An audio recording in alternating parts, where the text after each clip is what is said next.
What's up, YouTube? My name is Jake. I'm a rig welder out here in West Texas, and today I'm going to be teaching you how to become a welder's helper. So if you don't know anybody, more than likely probably going to have to be at gas stations hitting up anybody pulling up in a welding rig. And if you're in West Texas, I mean, that's probably like every other person pulling up to a gas station is a welder, so that shouldn't be too hard. I had a buddy that literally came by this morning dropping off a welding machine, and that's where I met him. I was in San Antonio. I was driving to Houston. I was on the I-10 and I got off just for some diesel. I was a helper at the time, but I got off in my uncle's welding rig, and he came up to me. He told me his credentials. He told me he went to school, him and his buddy, and he was asking me if I needed a welder's helper. I told him straight up, I was like, bro, I'm a helper too. I was like 18 at the time. The second I broke out right there at that shop, I was a single hand. I pretty much gave him a call, told him, hey bro, if you're still ready to come out here, you're about 3-4 hours away, whatever it is, come out here and you can come help me out. So that's what got his foot in the door. After he came, he met everybody, all the crew. We're back from Bakersfield, and he's been welding ever since pretty much. He probably stood there for a couple months and broke out. And I mean, you just really have to get your name out there. You have to meet people. You have to know welders, obviously. I mean, the best way to do it, I think, is just to go to a gas station, because if somebody's approaching me at a gas station, more than likely I'm gonna want to help them out because they're showing the initiative compared to, say, I have a friend, or just, just hiring some random person. Because if somebody's coming up to me, they want it. I mean, I've had people come up to me at Lowe's, different places, and they've asked me, and I've always kept their contact. I mean, I've followed up with them. I mean, I shouldn't be the one following up with you. You should be the one hitting us up, honestly. I tried to hit that guy up from Lowe's one time, and he never replied. I was like, what the fuck? So just follow up. I think I heard it was called the 3 C's. You give them a compliment, find something you have in common, and then you contact them. So just follow up, man. Just tell them, hey, man, I just met you. This is my name. I met you at Lowe's. Whenever something comes up, please give me a call. So that's the best way to get your foot in the door, pretty much. So after you land yourself a job, I mean, you can go to your welding schools and do all that, but I started at 18. What I did was I have family in the trade. They weren't able to get me in as their helper at the time, but I had a cousin, and I was just looking for any job at that point. I had just turned 18.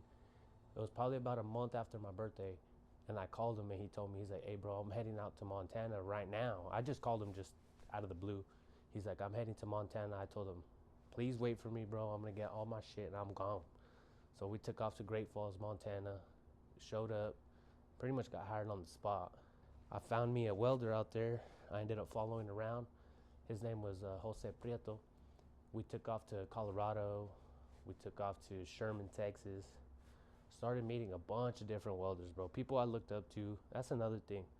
Find somebody that inspires you and try to just mimic what they do, because they're in their position for a reason. So a guy I really looked up to at the time, his name was Victor Moreno.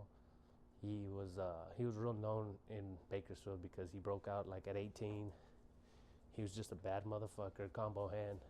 And I ended up getting to meet him. I met him out in Sherman, Texas. They were getting that piecework at a yard called NGF, and they pretty much told me like, hey bro, we're able to make all this money doing piecework, $5 an inch or something like that.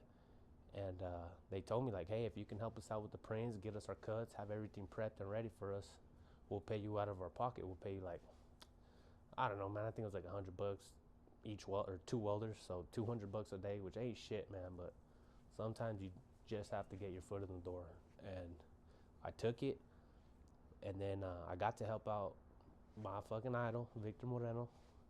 I was his helper for a little while. And that was all after that Houston shit. But I knew what I was doing at that point, man. I knew how to read prints. I knew how to cut. I mean, dude wouldn't even look at his damn prints, dude. So if anything was wrong, literally it was all on me, because I was giving him his pup lengths. I was giving him everything. Everything was all ready, all prepped. Fittings were buffed. It was just him just constantly welding all day, all day. We weren't even taking lunch at that point, dude. It was some crazy work. But point is, man, I got to help him out, and I mean, it's not really too hard to stand out from other helpers. I mean, really, a lot of it was just staying busy. I remember one time at that NGF yard, one of the main honchos, he came up to us, and I don't know if he was having a bad day or what, but he came just ready to bitch somebody out. And like I said, they didn't have helpers. We were the only two when we were inside the shop. And he came to just bitch about the area, like, hey man, why isn't this shit cleaned up? And these helpers got their fucking hands on their balls. And he looks at one area, wasn't clean, he looks over at ours, and he says, never mind, not this guy. And it was spotless. I fucking was sweeping. I literally had just sweat right before he came, but that's something I was constantly doing. I was constantly cleaning up, organizing his tools, just having shit ready. Like, as soon as he was done with one thing, the next piece was ready to get tacked up, get fitted up, and keep going, you know? So that's another thing too. If you're not having their shit ready, they don't really have time to teach you. So if you're not on top of your shit, if you're just always on your phone, they're having to tell you, hey man, pass me a rod, hey man, give me the grinder. When are they gonna have time to teach you anything? They're not. So just be on top of your game. I'll teach you a couple things right now, but if I try to teach you how to be a helper in one video, I'll be here all day. So this is pretty much the basics. But anyway, once you get your job, the first thing you're gonna need to do is learn how to roll them out. Now, every welder's different. Nobody's gonna roll out the same. Some people have welding beds. Some people have tubs.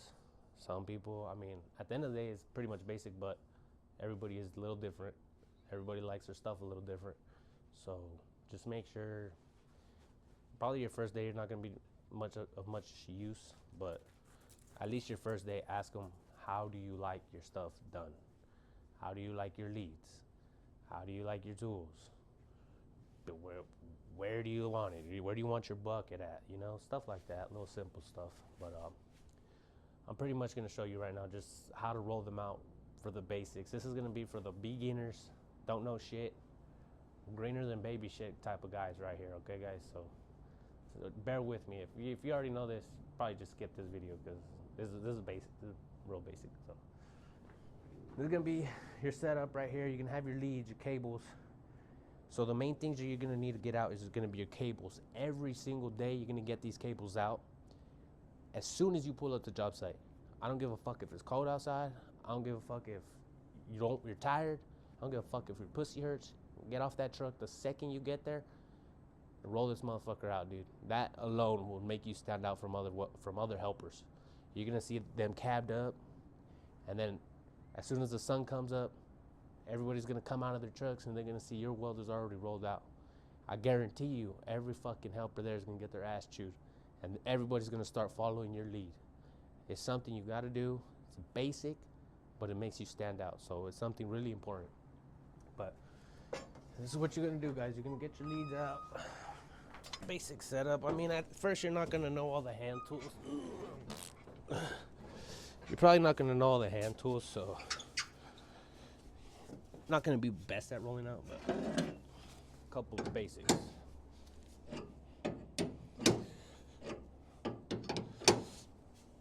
At least you should know what grinders are. So if you're doing this, again, you're gonna have to ask them, where do you set your grinders? I got me a jack head that I use. This is gonna be if they're rolling out on the back of their truck type of deal.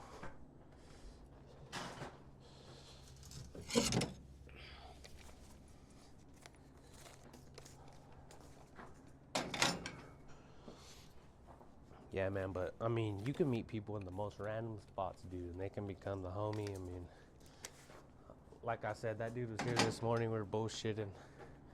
He was talking about he just bought his house out in San Antonio, and I'm real happy for him, man. We've came a long way. We were both little dinglings right there at that shop.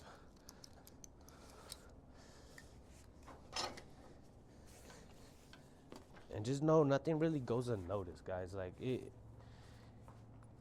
Like your reputation is gonna come from the people you work around. And it's usually the bottom guys. It's not always gonna be your supervisor. They're probably not gonna notice you right away. That doesn't matter, because at the end of the day, when it comes to layoffs, they're probably gonna ask the other guys like, hey man, who should we keep around? And they're gonna say, keep that motherfucker around because he's helpful. He gets shit done. You know, we don't have to worry about him. And I've really never been without a job. I mean, I've had little stunts here and there where it's about a week or two, but I mean, other than that, I mean, I've been fairly consistent in this game. So, but like I said, let people inspire you. I mean, you can, in different phases of your career, it's going to be different people. It's not always going to be the same. When I finally broke out, I had a boss. His name was Leo Brito. And man, dude, I would copy him from everything, from his fucking work boots to his tape measures to everything. And it's just, they're able to show you stuff, and they're there for a reason, like I said. Another one I had was one of the owners of that same company. His name was Tim. And I had to ride with him one day, and he told me when we were inside his truck, hey man, I don't really listen to music. All I listen to is podcasts. I swear, man, ever since that day, all I listen to is fucking podcasts and audio books and stuff like that. I really don't listen to music. I mean, on job site I will, but heading to job sites, 2-3 hours, it's audio books. Just trying to become better, trying to become more sharp, and trying to learn as much as I can. So that's something I've always taken real serious, is just looking up to good people. I mean, watch out who you follow, you know? And I had one time I was walking over some pipe and he got on my ass, hey bro, don't be fucking doing that. All these youngsters are looking up to you. And I didn't really understand at the time what he was talking about. I mean, I did it, but it didn't really click. He's like, if you're walking over all this pipe, all these helpers are going to start walking over the pipe, and somebody's going to roll an ankle. He's like, I know you ain't a dumbass, but it's going to happen. So he knew something I didn't, clearly. But anyway, you're going to get the rollout out, always, especially if it's a tub. If it's a tub, it's just in the way at this point. Even if you're not doing rollout welds, say you're doing right-of-way welds, it's just better to have it up here because you got to get to the bucket, you got to get to the bevelers, you got to get to your jack stands, got to get to your rods, and it's just in the way. So get it out the way. Usually if I'm doing right-of-way welds, I'll hang my hoses on here, my cutting hoses. I'll just hang them on here, and I have my other cables right there. But always have this out. This is used as a vise also. Even if I'm doing sleeves, I still use this rollout wheel. I put the sleeve in here. We give it a nice little grind and stuff, and just always put this out if you're in a tub. If you're in a welding bed, more than likely it's going to be welded on the back of his bed or some shit. But always get the rollout wheel out, his grinders out, and his remotes. I don't know what kind of welding machine your welder's going to have. If it's an SAE or any Lincoln, pretty much it's going to be one of these little bird box things. So you get this out, you set it up for him. I'm not going to get the cable out right now for you guys, but you get the point. I mean, he's going to tell you where his lead's at. Mine's loose because usually I have a miller in the back of a truck. So what I do is I just plug it in and I kind of feed it over all this shit and have it out the way. And then as for my cables, I like to have them either floating or tucked. I don't want them in my traffic area. Your traffic area for a welder is going to be his driver's side. Traffic area for you is going to be obviously passenger side. So whenever it comes to his driver's side, try to have it clear. Try not to put fucking jack stands. Try not to have crap in his way because he has his head on other things. He has to think about measurements. He has to think about ISOs. He has to think about fucking passing x-ray. He has to think about a lot of stuff, and you want him to have the least amount of stress that he possibly can have. What I like to do is I like to have my cables floating, so I really don't take out much lead. Obviously, if it's a piece on jacks, I'm going to have to take out more lead than this, but I'll show you right now. So what I'll do is I'll tuck this under. That's perfect. So I'm going to be walking around this, obviously. There's nothing in my way. This is what you don't want. You don't want to have fucking... And I see this all the time, guys. Like, I'm telling you this for a reason, you know? You don't want this shit. You don't want him to have fucking shit in his way. He'll be tripping on it. You just don't want that. It just looks sloppy. You could trip him up, piss him off. He could already be having a fucking bad day. His old lady could be bitching him out, and then he has to trip on fucking leads. So do that. Little basic hand tools. Make sure you get his bucket out and empty that shit out every single fucking day. Every day when you pull up, empty this motherfucker. The reason I say that, and I'm so picky on it, is because we put tools in here. We'll put our wedges in here. We'll put our harbor nuts to our cutting wheels in here. And if you have a fucking 2-3 inches of just rod butts in there, when you go to dump it, it's so fucking easy to just throw them tools away. And then when he's looking for it, he knows where the fuck it went. He's gonna know. You're probably gonna be on another location, and he's gonna be pissed at you. So empty this out and just have basic housekeeping for your welder. Okay? So I'm gonna get the rod out, but I'm gonna need to show you guys. You guys are gonna have to learn these rods. If you're brand new, you're gonna have to learn these rods. So let me move the camera. 3 basic rods.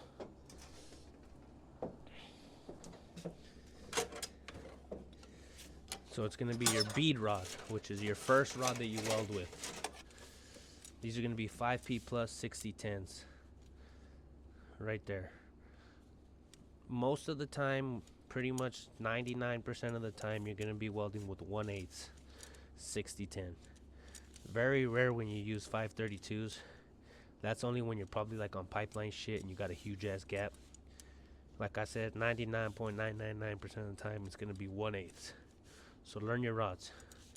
These are your 1/8 6010s or bead rod. If he says give me a bead rod, this is what he's talking about. So load that up. Now these are gonna be your next size up. These are gonna be 8010s. This is gonna be probably for capping, but I really don't use these much at all. The only time you usually see me using these is if I'm doing like a 1-inch threadolet, which you don't gotta know that at this point, guys, but still unload it. These are gonna be called 532s or your 4mm. Now I like to go by millimeters just because it's easier for people to understand, because you got your 1/8, your 4s, and your 5s, and it goes by size. So 1/8 sounds kind of small, I mean whatever. And you got your 4s and you got your 5s. Or if you do it by inches or whatever, it's gonna be 1/8, 532s, and your 3/16. Now that can sound a little confusing because you're not gonna know what the fuck a 5/32 is, and a 5/32 might sound bigger than a 3/16. I mean, it's a 5 and a 3. You really don't know especially when you're first starting out. So that's why I like 4s and 5s. It's just easier for people to understand. And really, a 3/16 and a 5mm are technically a different rod. So a 3/16 is technically a 4.7 or 4.8 millimeter. But I mean, you get the point. Nobody's gonna be fucking correcting you on, hey, if it's a 3/16, hey, it's a 4.8 fucking millimeter. Just say 5s. I mean, fuck, not that hard.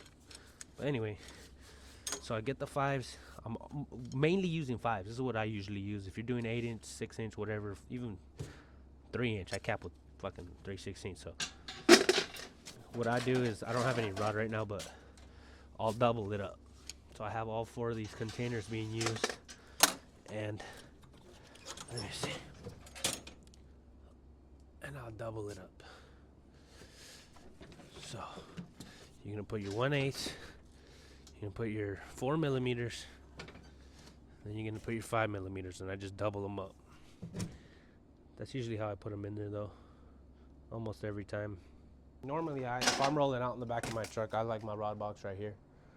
Or, I mean, really, that's the only spot. You could put it, I like to put it under things where it's not in the way of him walking. So, I mean, really, I don't want to put it right here because I got my cable right here. But say we're working on a piece of pipe. Say the piece of pipe is right here. I like to sit it under the piece of pipe where he's not going to be walking through. He's not going to be fucking kicking it. And just out the way, but somewhere where he can always know where it's at and throw his rods. He's gonna throw his butts into it. You're gonna be welding, take it off, throw it in there. So this is your basic rollout. You're gonna have a little bit of hand tools. You're probably not gonna know exactly what hand tools at first, so I'm just gonna show you. But hammer and a wedge is more likely an everyday tool. I have mine set up to where they can just slide in here, but if he doesn't, probably not. Just organize it on the back of his bed. Keep it organized, probably on your side, just so you can grab it really fast for him. He's probably gonna have to be asking you when he needs it, because you're not gonna know exactly when he's gonna need it at first. But just organize the tools, even if it just looks like that. Like, just looks so much better. Stash this shit away. Tape measures I like to put inside here. I don't know if, you probably already saw that. Levels, when I'm using them, I'll put them up right here. My helper, they could be on his side also or whatever, but somewhere where they're not in the way, they don't look like shit, and you can just put them back every time. And then besides that, I guess I'm gonna show you guys like as if we're welding a piece of pipe over here, so on some jack stands. So like I said, I keep it tucked, so watch, let me show you guys.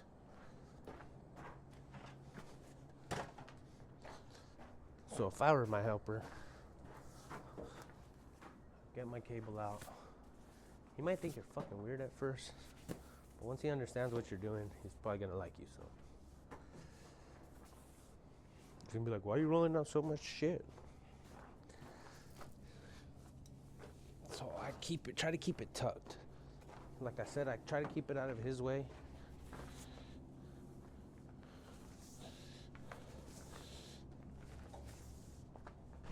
Okay, so I'll put it in where my traffic is at. Let me show you guys now. And I just try to keep it tucked for him. So I guess I'm gonna pretend this fucking wood is a piece of metal. Let's say this plank is a piece of pipe we're gonna weld. You're gonna connect it on the opposite side. He's gonna be welding that flange over there. And look, it's all the way around. He's probably gonna have jacks out. I like to wrap it around the jacks. Don't get them under the feet. Don't be sloppy.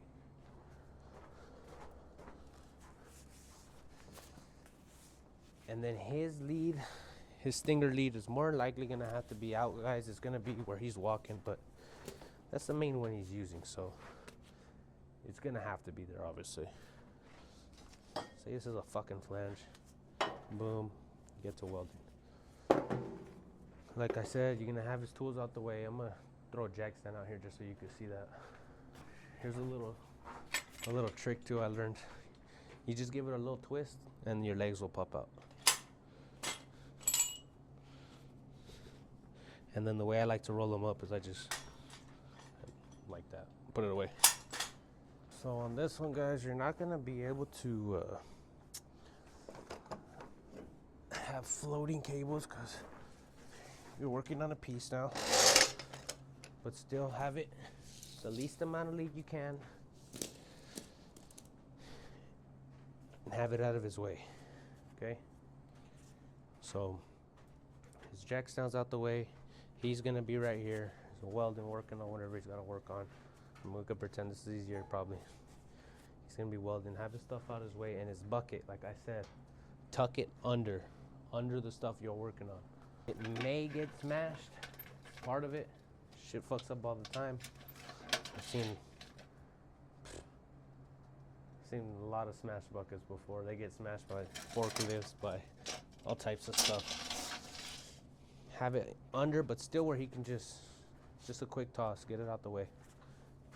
But pretty much the basic for here is gonna be housekeeping. Just keeping his area clean, keeping it where he's able to work easy, and kind of just keep it clean. That's really all I gotta say. It's not too hard. It might seem like a lot, but you gotta learn still. So if it's your first week, your first month, this is something that'll make you stand out from other helpers on day one. Just keeping his area clean. Get to it. Help them welders out. Alright guys, one more thing I want to leave you guys with before I end this video. Don't act like you know what the fuck you're doing if you're brand new. I don't care if you watch my videos, I don't care if you whose videos you've watched. Don't fucking tell the welder that. He's gonna laugh at you. You're gonna look stupid, so they'll probably want to pick on you even more. Just tell them straight up, hey man, I really don't know what's going on. Can you show me the ropes? Teach me how you like it. And just build your skills. Build them and build them. Don't tell them I learned this shit on YouTube. It's gonna laugh at you. It's not gonna end well. So, I mean, I could be giving you good information, but at the end of the day, you're gonna learn most of the stuff you learn in the field doing it yourself. You could probably watch this whole video and tomorrow you're gonna wake up, you're not gonna remember half of this shit. So it's just, it becomes repetitive. You keep doing it, and then before you know it, it's pretty much muscle memory. Like before I made this video, I had to write down every fucking thing I had to take out because I can't just think of that shit off the top of my head, guys. It's just muscle memory at this point. I know exactly what to take out. I know exactly where it's at, and that's how I work at this point. I mean, it's muscle memory just becomes instinctive. So don't tell them, hey, this is my fucking, I got a YouTube diploma. Don't tell him that shit. Learn from him. Let him guide you. Okay? If you're out here telling him like, oh, I learned this shit on YouTube, you don't have to teach me how to do it, and you start grinding his shit, he's gonna be pissed. He's not gonna like you. He's gonna think you're obnoxious. And even if you do learn something from my videos or another video, let him still show you how he does it. You don't have to stick with his way, but at least if he shows you, maybe you'll learn a little trick or two that you didn't know, and you can combine your skills and just become a better helper. So make sure that's a really important thing, guys. I mean, I told the inspector one time, I was like, I passed that that 7016 route, and we were just talking about how difficult it was, and I told him, I'm like, yeah, I think most of these guys didn't practice it, but I was practicing it the night before, so obviously I had a little bit of practice, and I saw probably about 6 welders show up, and they all busted that test. It's a 3-day test, and I saw about 6 welders show up and all bust that test. So I finally meet the inspector, and he's telling me, he's like, oh yeah, I bet you most of these motherfuckers learn how to weld it on YouTube. Little did he know I was watching YouTube the day I was practicing, and the day I was pulling up to go take that test. I was literally watching YouTube, showing how to push it in, how to, how to do it. But if I would have told him that off the bat, pretty sure he would have just laughed at me. And later on, when I got to know him better, I did tell him, I said, hey man, I was like, I hope you know the only reason I passed this test is because of YouTube. I think the channel was WeldTube, maybe. I don't remember, guys, but that's really important. Let the people around you teach you, and give them the credit, man, because they've been in the field for a long time, guys. So I'll see you guys on the next one.